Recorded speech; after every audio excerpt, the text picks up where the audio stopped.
Daf Nun, we're going to begin Daf Mem Tes by the Mishnah. If a person digs part of a pit on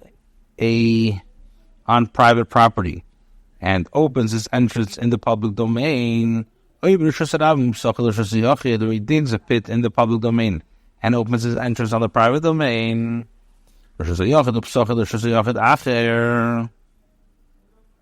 or he digs a pit on a private property and opens his entrance on another person's private property, chayiv is chayiv for damage caused by the pit in each case. A person digs a pit on a private property and opens his entrance to the public domain, or he digs a pit in the public domain and opens his entrance to the private domain, he is chayiv. And this is Beir versus Arabim. According to Greenwald, person who was mafka ownership of his property but did not mafka ownership of his pit located in this property, this is the case of a pit in the state in the Torah. Rabbi says, to regards to a person who digs or opens in the Rishus Harabim, everyone agrees that he is chayav for damage that occurs as a result. My time, what's the reason? The pasuk says, Ki yiftach, if a man shall open a pit, and also states, if a man shall dig a pit, which raises the question, if a person is chayav for opening a pit by removing the cover of a pit that has already been dug, then is he not all the more so obvious that he should be liable for digging a new pit? What is the last phrase teaching me? Rather, the interpretation of the pasuk must be that the responsibility for the pit comes to him by engaging in opening that pit and by engaging in digging the pit. Although he does not own the area itself, he is chayav to creating a public hazard. They only disagree in a case of in a case where one digs the pit on his own property and then was mafka ownership of the surrounding area. Kiva holds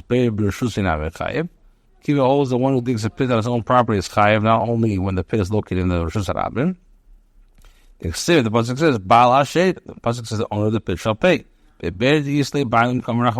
Torah is referring to a pit that has its owner. Therefore, the owner of the pit pays even if it's located on private property. Shmuel holds that Baal Takala, that the owner of the pit means that the one who is responsible for the hazard is chayav, even if he dug the pit in the Rishus Harabim and then was mafkir, but one who digs a pit on his own property is not chayav. So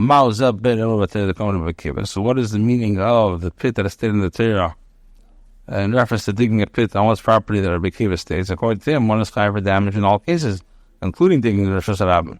So it means that it's a pit which the pasuk initially introduced the subject of the compensation for damage caused. In that context, the Torah states the owner of the pit shall pay, which is mashma that even a pit owned on one's private property renders one chayav. Rabbi says that one can explain the machlekes between Mishmon and Rabbi Kiva differently. With regards to one who dug a pit on the Rishus Harabim and it was mafka on the private side from the pit, everybody holds it is chayav. My time was the reason Baal Habir and Rachmana.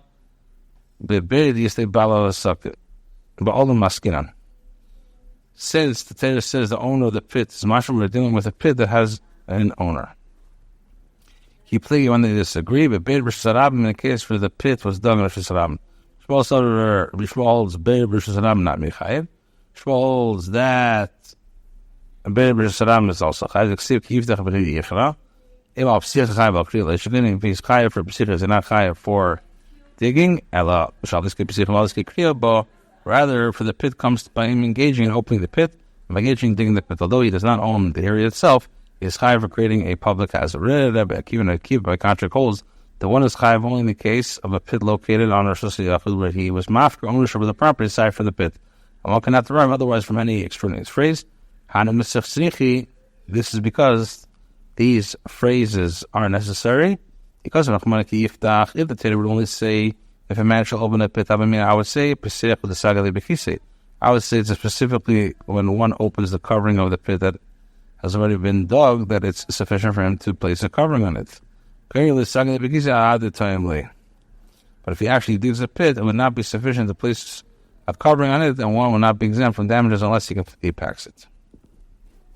Because the Teda would write, if a man shall dig, I would say that it's specifically in the case of digging that his covering is required to exempt one from liability, as he performed an action of creating the pit. But opening, the level of Maisa, or one has not performed an action, he would say that it does not require covering. And therefore, Torah teaches us it's high for damage caused by a pit in both cases. I'm going to interpret the pasuk that states the owner of the pit as plain sense, that he isn't the owner of the pit because he's located on the private property. Accordingly, one would not be liable for a pit dug in the public domain. So then, what does it mean? Beir and the Torah. This is the pit which the pasuk initially introduced as subject of damage caused by a pit, explained by Rabbi Shmuel. Only afterwards does it state the owner of the pit shall pay, referring to a pit dug on one's own property.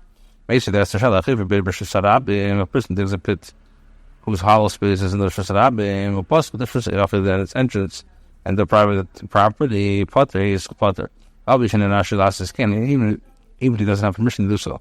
So that one may not create a hollow space under the Rishus Harabim. A person who digs just in caves on private property, and opens the entrance into the Rishus Harabim. But one who digs on a private property that is adjacent to the public property, for example, a person who digs foundations for the houses or wall, even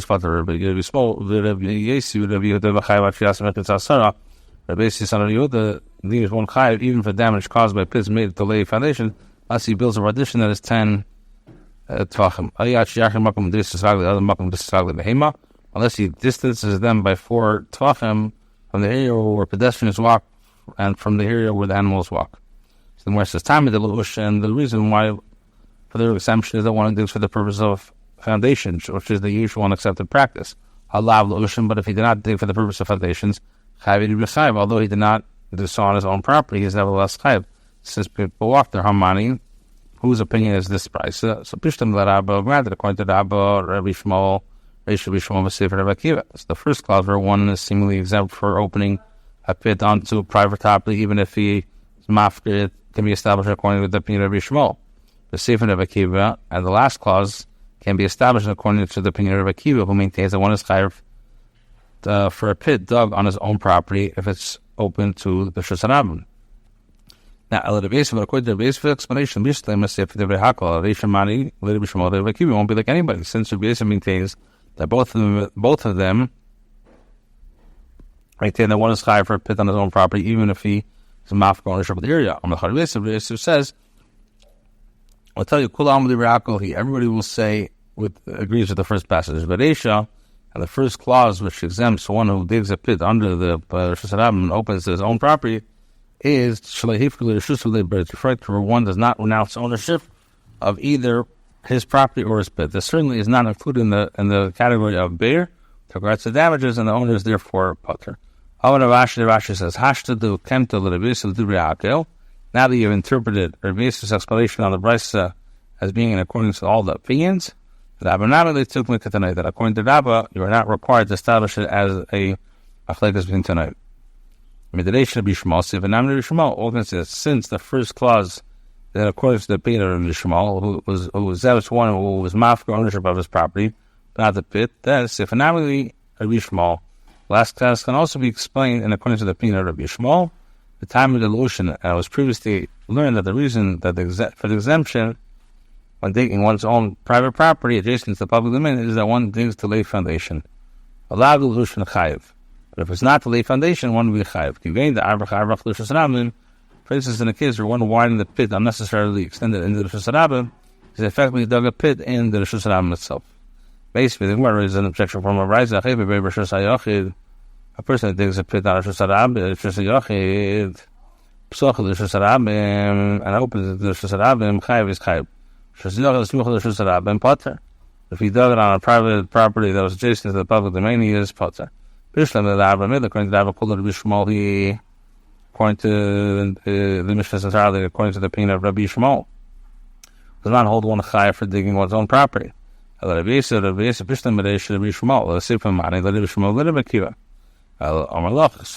Rabbi would say to you, the letter clause of this price is referring to one who digs to lay foundation. They ever have, and therefore all agree with this psak. Someone dug or opened the well and transferred it to the Rabim. He's potter from damage caused by the well. If he dug or opened a well and did not transfer it to the public, chayiv is chayiv. This was the practice of the Chunya, the digger of pits. He would dig, open, and transform it to the public so that there would be wells of water to public use. When he heard about when the Chacham heard about this matter, they said, "Amru kim za'alacha."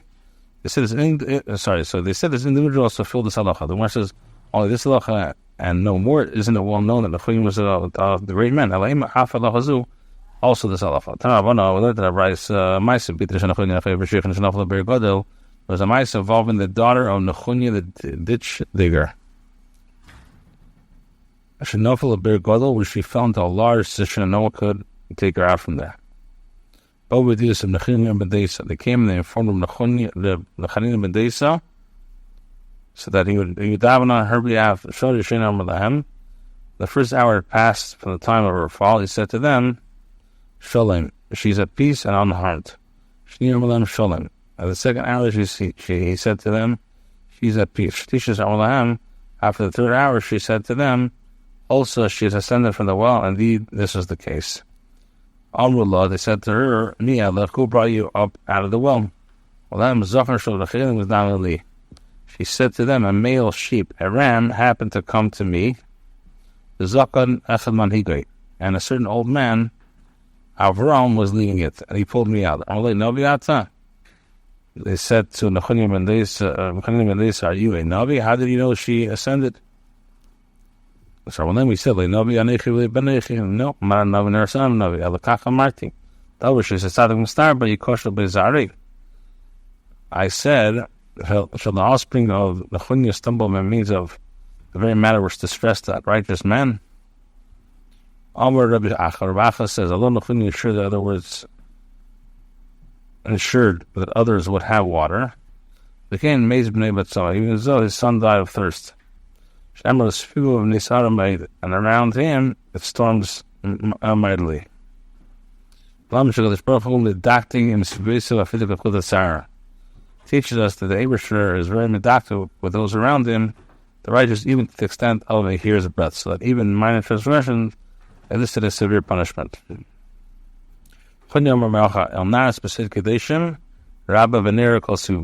says Hashem dreaded in the great council of the holy ones and feared by all those surrounded him. It's mashma that Hashem is most careful and exacting with those that surround him, the righteous. Anyone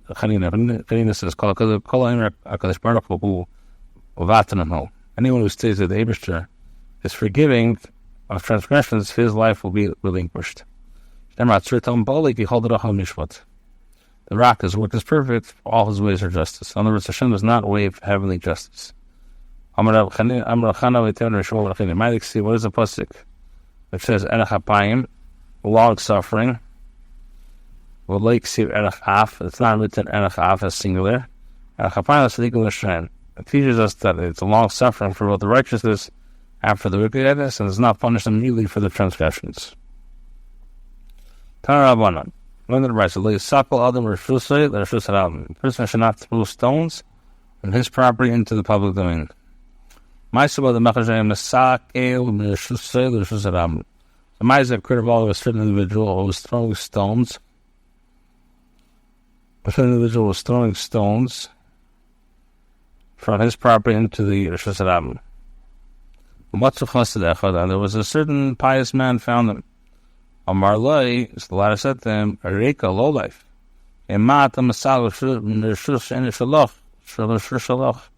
What reasons are you throwing stones from property that is not yours into your property? The man mocked him, as he did not understand what he means, as the property from which he was throwing stones was his. Some days later, he was forced to sell his field which he had thrown the stones. And he stumbled all those stones that he threw. He said, the pious man said to me, well, he said, what reason are you throwing stones from the property that is not yours into your own property, since that property no longer belongs to me? Only the Rosh Hashanah remains mine to use. Next Mishnah. Case of a person that digs a pit in the Rosh Hashanah and an ox or a donkey fell into it. The person is chayiv. Same applies to the person that digs either pit, a ditch which is narrow and long, or a cave which is rectangular and roofed, or charitzin unitzin, trenches and water canals. In all these cases, he is chayiv. You can't limit over a bear. Why does the Torah say a pit?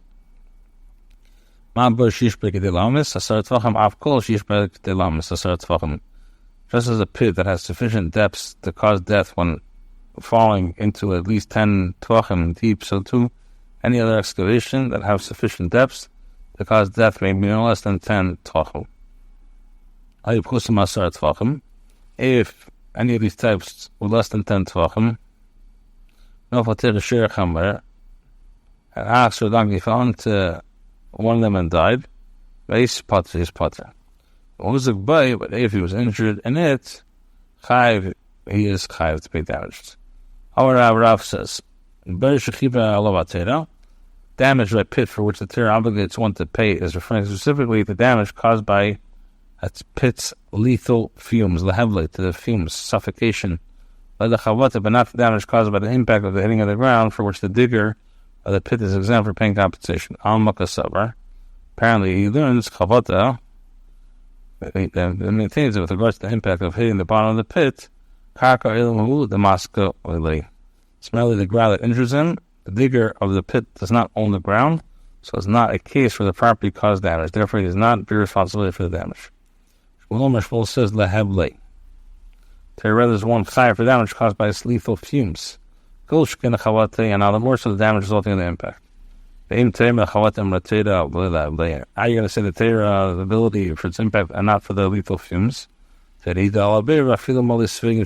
Torah, they respond that the Torah testifies about a pit without specifying which type of pit one is chayiv, and this includes even a pit full of woolen sponges, which would completely absorb the impact. What's the difference between the opinion of Rabbi and Shmuel giving the falling into any pit involves injury due to both the lethal fumes and the impact? The difference is between the case where the fashioned a mound with a height of 10 tefachim in a shusharam without digging, animal fell from the raised platform and died. According to Rabbi, the one who fashioned the mound is not chayiv for damage by a pit in the case of a mound, since there's no fumes as the animal fell to the ground level. The Shmuel says one is chayiv for damage by a pit in the case of a mound, since there's nevertheless an impact when hitting the ground. My time in the Rav. What is this mucker of Rav? The mucker of the pasuk says when nafal, an ox or donkey falls. Ashipul there in the fila means unless the animal falls in the normal manner of falling. Shulamar or nafal means kol shu l'mashma. Anything. Tanam, so we're not found as Rav's opinion. Tanam, we learned in the Mishnah. Imkain Lama number bear. Why does the Torah say pit? Just like a pit has to have sufficient depths to cause death when falling at least 10 tefachim. So too, any other excavation that has sufficient depth to cause death may be no less than 10 tefachim. Granted, according to Shmuel, now, according to Shmuel, the term so too any other serves as include the case the animal fell from a height of 10 tefachim, in which case the one fashioned mound would be chayiv. But according to Rav, what is the term so to any other ad? It says it comes to include trenches and water channels. So when I said trenches and water channels are explicitly taught in the Mishnah, why does the Mishnah then allude to them again? So my answer is Tani V'Adin Farish. The first teaches the halacha about them, and then explains the solution of the Torah. Having mentioned the details in my ask to Hani Kul Dukani Lamali, why do I need all these cases that are taught in the Mishnah? I should say, but if it only said Bahamim in a Beresar, who these to Behavla, Mushum Dekata Kricha. You would have taught that only in the case of a pit, I would say that it's specifically a pit of 10 tvachim that contains lethal fumes, because it's constricted and round, therefore the measurement suffices to cause death. However, Shiach, but in the case of a ditch, the arich, which is long, you would say that in the case of 10 tvachim deep, there's no lethal fumes. There's no liability. Therefore, the Mishnah teaches that both cases of the pit is the same case applies to a pit and a ditch. You tell the Shiach, and if it only taught the case of a ditch, I would say Shiach Sarades Be'al Hevla. I would say specifically a ditch of 10 tvachim that contains the necessary lethal fumes because it's narrow. From the cotton, because it's narrow. Aval Ma'aro. Concerning a cave, which is rectangular and not narrow, you would say in the case of 10 tvachim, there's no lethal fumes, there's no liability. Therefore, the Mishnah teaches that the case of the cave as well. And if it only taught in the case of the cave, in addition to the previous two, we would say we would say that specifically a cave of 10 tvachim that contains lethal fumes because it's covered. Concerning trenches, the lay metalfully, which is not covered, so you would say about starless there are no lethal fumes, there's no liability. Therefore, the Mishnah also teaches the case of trenches. And finally, the Mishnah taught the case of trenches in addition to the previous three. You would say you would say that it's specifically trenches of 10 tvachim that contain lethal fumes, since they're no wider at the top than the bottom. But in regards to the channels, which are wider at the top than on the bottom, you would say that at the depths of 10 tvachim there are no lethal fumes and there's no liability. Therefore, the Mishnah teaches in the case of the channels as well, and each case the list contained as a chiddush. Tanan, we learned in a Mishnah, any of the types of excavation less than 10 tvachim deep, or an ox or a donkey fell inside them and died, but makes a dead patas but the muzik bay. But if he was injured, must be because there's not sufficient impact, although there's lethal fumes. Why says late? Because there are no lethal fumes. If so, why is the one who dug liable if the animal is injured? Well, it's the heavle, but there's no lethal fumes. There's not sufficient fumes to cause death, but there are sufficient fumes to cause damage. There was a certain ox that fell into a water channel whose depth was 1 tefach, 1 amma. Because it suffered the impact of the fall, Shachti Mare, its owner assumed it would die and slaughtered it first in order to eat the meat. Tafir of Nachman was considered that the organs were crushed by the fall, eating the animal with a condition that will cause it to die within 12 months, which is usher to consume. Our Nachman said, Ishop Mare the Aitur the Kaaba the Kimcha. The owner of the ox had taken a kava of flour to bake into bread to eat instead of slaughtering his animal for its meat. And Basel and gone and learned in the study in this medrash that although an ox that falls hits the ground is considered tiva, shafted immediately. If the animal remained alive for 24 hours, and shafted it is fit to eat. After the shavit kameh is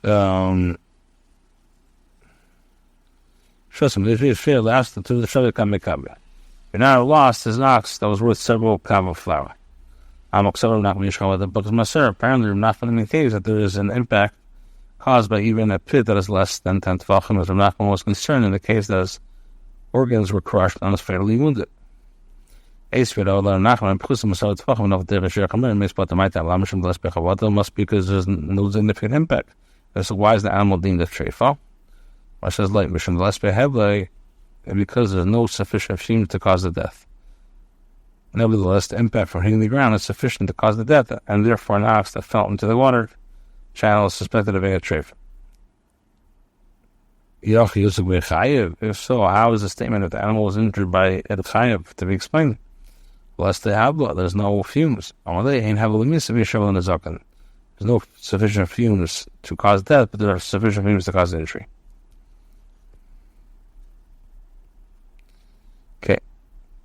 stop here, and we'll continue soon.